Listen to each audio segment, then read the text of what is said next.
Argument 7. Les hausses d'impôts affecteront négativement l'économie et les investissements.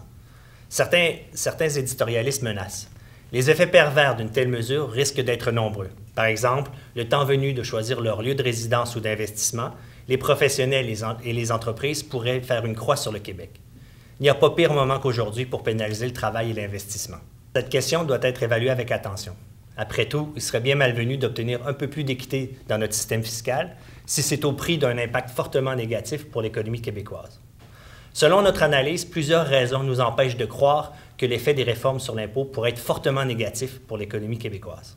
Les prétentions des opposants à la réforme est que les plus nantis modifieraient tellement leur comportement en réponse aux hausses d'impôts qu'ils travailleraient moins, ils investiraient moins et ils créeraient moins d'entreprises au Québec. Et évidemment, tout cela affecterait négativement l'économie.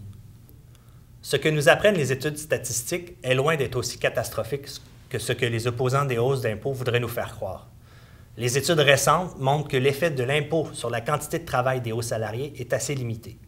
Par exemple, des chercheurs de UBC, l'Université de Colombie-Britannique, expliquent que selon eux, le professionnel ou le dirigeant type, qui fait partie du 1 %, est probablement plus motivé par son statut que par l'impact de quelques points d'impôt supplémentaires.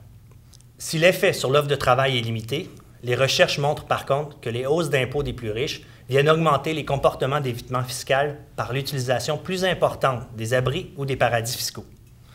Donc, la leçon que nous devons retenir, ce n'est pas de s'empêcher d'augmenter les impôts des plus riches. Mais pendant qu'on fait ça, il faut aussi colmater les différents canaux par lesquels ils peuvent se soustraire de l'impôt sans justification sociale. Pour ce qui est de l'effet de l'impôt sur l'investissement et l'entrepreneuriat, rappelons que le régime fiscal des sociétés au Québec est déjà très concurrentiel. KPMG, une firme multinationale spécialisée dans les services conseils, vient encore une fois de démontrer que les villes du Québec se situent en tête de palmarès en matière de compétitivité fiscale. Par exemple, l'étude d'envergure mondiale classe Montréal au 6e rang sur 55 villes dans 14 pays au niveau de la compétitivité fiscale.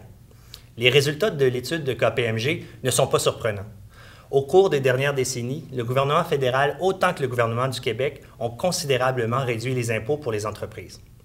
Pour justifier ces baisses d'impôts, on nous promettait des hausses importantes d'investissements privés au pays.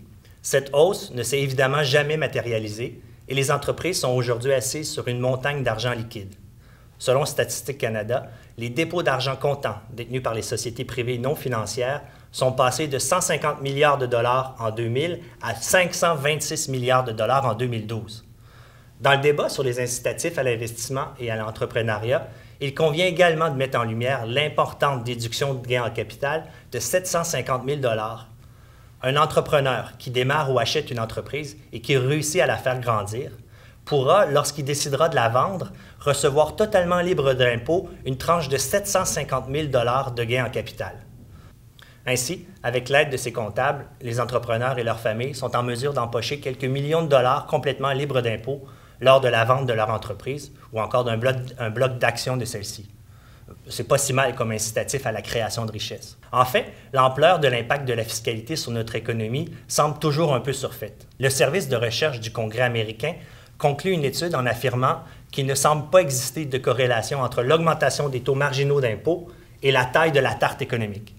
Cependant, la réduction du taux marginal d'impôt pour les plus riches est associée directement à une division de plus en plus injuste de cette même tarte économique. Rien ne nous permet de croire que le ciel nous tombera sur la tête avec une hausse d'impôt pour les plus riches. Les sombres prédictions montées en épingle ces dernières semaines semblent être justifiées bien plus par les intérêts personnels des membres de l'élite économique que par ses impacts réels sur notre économie.